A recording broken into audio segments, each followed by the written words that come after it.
What is up, guys? I'm here. Just got back from watching an awesome NBA Cup game tonight. The Thunder and the Spurs. And shout out to the San Antonio Spurs being the second team to beat the Oklahoma City Thunder this year. Portland was the first, but this one felt huge. This one felt like a real stakes game. And it was obviously it's an NBA Cup game, and it's something that the league's trying to push forward. And this might have been the moment because this game really felt intense. It was an awesome game.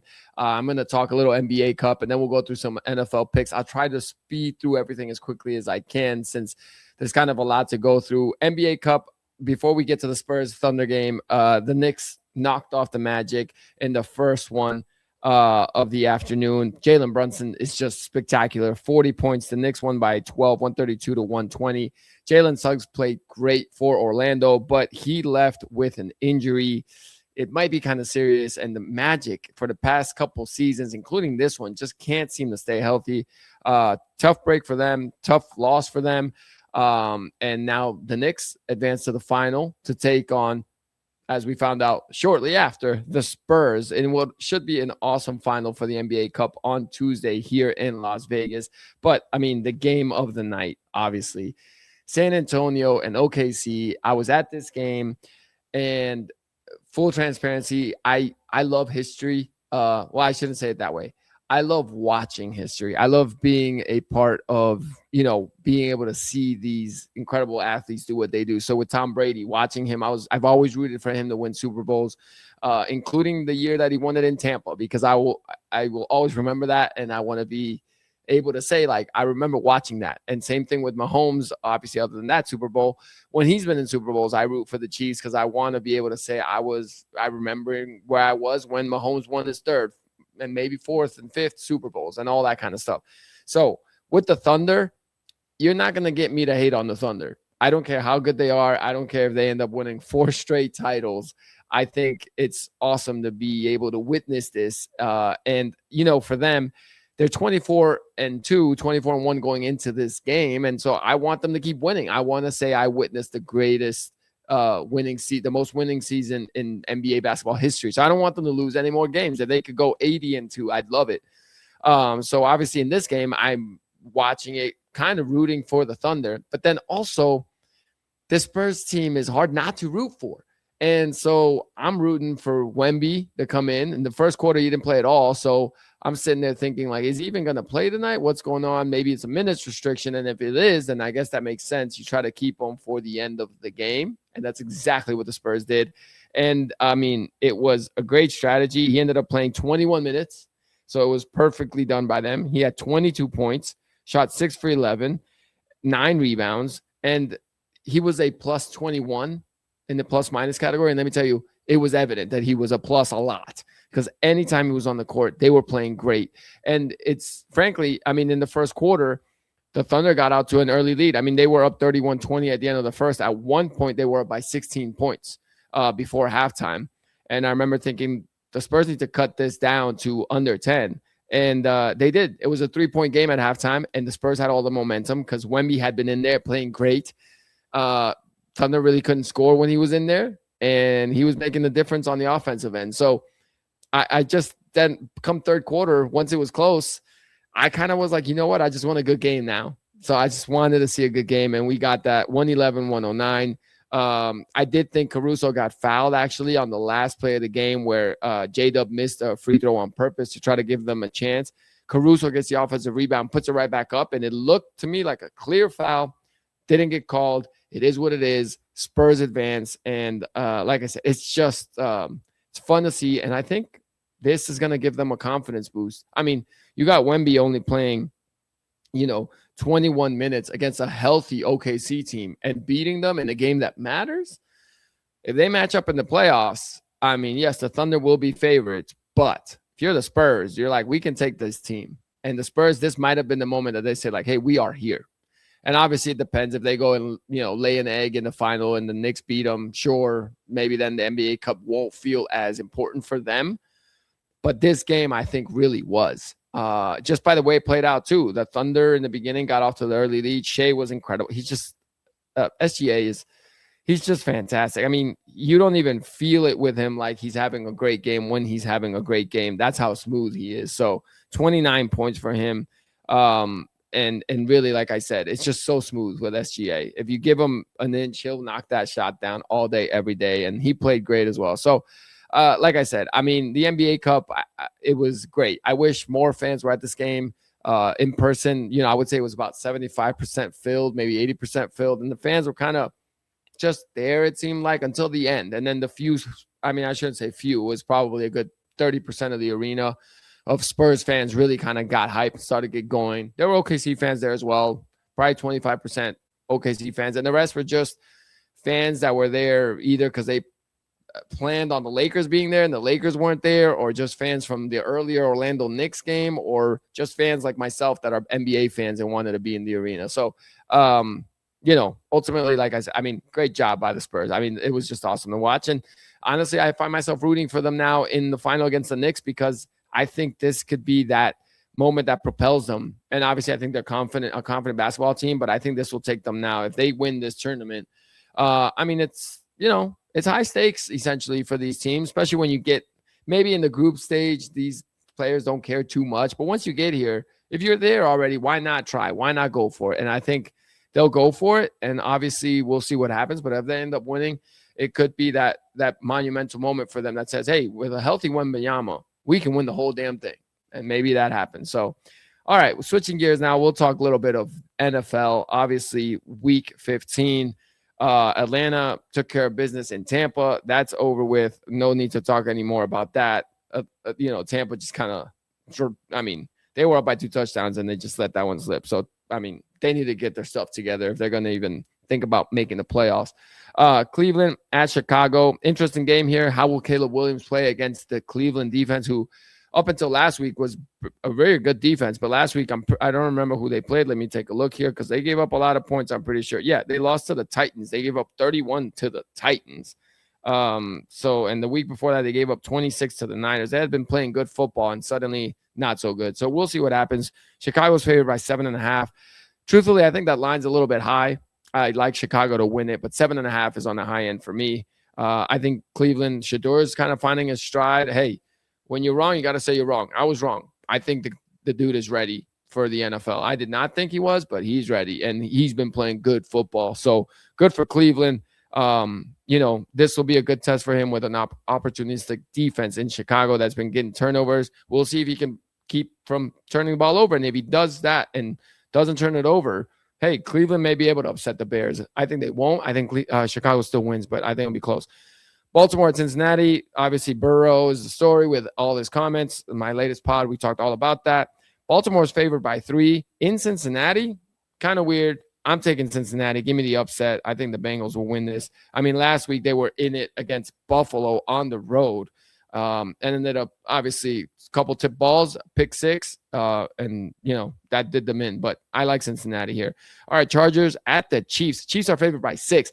I don't know that we've seen anything out of the Chiefs this season to make me believe that they're 6 points better than the Chargers. In fact, they lost the season opener against the Chargers in a neutral field. And there's nothing that they've been doing to convince me that they're going to win by 6 points. Do I think they win? Maybe. I think it's going to be really close. I'll take the Chiefs just based on pedigree, and I think the line is 6 based on pedigree, but that's too high based on pedigree. So give me the Chiefs, but like by 1 or something like that. It'll be close. Buffalo at New England. Statement game for New England. Buffalo's favored by 1.5, and I am going to take Buffalo. They already lost to New England at home early in the season. Divisional game. But I do think this is the moment where Buffalo, Josh Allen, the more experienced team, maybe, tells these young guys like, hey, we know you guys are coming, but it's not your time just yet, and kind of, makes a statement with a road win to kind of try to reclaim that AFC East division. So I'll take Buffalo on the road and not an upset. They're favored by 1.5, but give me the points as well. Buffalo by more than 1.5 at New England is my pick. Washington at New York. I'll take the Giants. Washington got shut out by the Vikings, who are not a very good football team last week, so I don't see why I would pick them. Mariota came in the second half and did not look any better than Jaden Daniels. He looked worse, and I just think the Giants' defense is better than the Washington defense. So the Giants are favored by 2.5. I would take that. Giants by at least a field goal. Vegas in Philadelphia to take on the Eagles. The Eagles are favored by 12.5. I don't know what to do with this. Definitely, I think the Eagles will win, but 12.5 is crazy high for a team that has not showed any life the past couple of weeks. They just turned the ball over 5 times last week against the Chargers. Sure, I guess they bounce back. And frankly, I just don't think the Vegas offense is any good. So I'll take the points here, Philly to win, but like, I don't know. 12.5 is high, but it could be like 24-10 or something like that. So give me Philly at home. New York Jets at the Jaguars. Jaguars are favored by 13.5. 13.5 for the Jaguars. That's a lot of points. Look, Jaguars are going to win this game, in my opinion, but that's too many points. So I wouldn't take the points there with Jacksonville. Arizona at Houston. Houston's favored by 10.5. Now, this line I will take because that Houston defense is legitimate. I don't see anything with Arizona that makes me think, one, A, that they could win this game, and B, that they could score points on a great Houston defense. Give me Houston all day by more than 10.5 points. Green Bay at Denver. This might be the game of the week. Green Bay's favored by 1.5. I'm going to take Denver. They're the home team. I think this is a pick-em game, and I would just pick the home team. If this game was being played in Lambeau, I would pick Green Bay. So I'll take Denver to win. So I guess it's an upset, but it'll be close. And the line says that. I mean, it's Green Bay by 1.5. So they expect it to be close. Detroit at the LA Rams. I'm going to take the Rams. The Rams are favored by 6. They just trounced the Cardinals 45-17 last week, and that was coming off an ugly loss at Carolina against the Panthers. So I think they need this win because of that Panthers loss. Now they need it because if they want to win the NFC West, they need these kind of wins.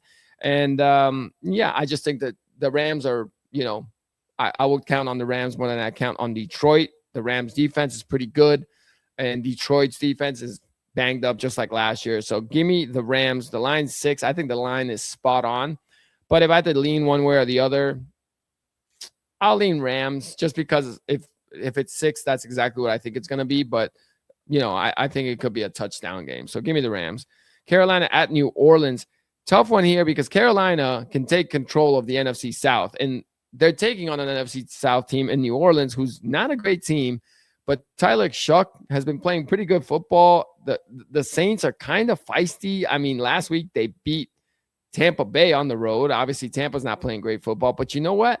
I'm going to take an upset here. They're at home in the Superdome. Carolina's favored by 2.5. So the line's not showing much confidence in the Panthers. So give me the Saints at home to upset the Panthers and make the NFC South division just even more up in the air with which one of these teams is going to earn the playoff spot by winning that crappy division.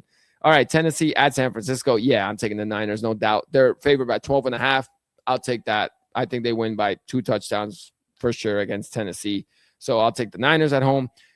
Indianapolis Colts at the Seattle Seahawks. Seattle's favored by 13.5. Man, these lines this week are insane. But you know what? I'm taking the 13.5. You know why? Because the Indianapolis Colts are starting a grandfather. They are starting Phillip Rivers, who just got brought in this week, having not been a starting quarterback for some time. So I'm taking Seattle. That defense, I think, you know what?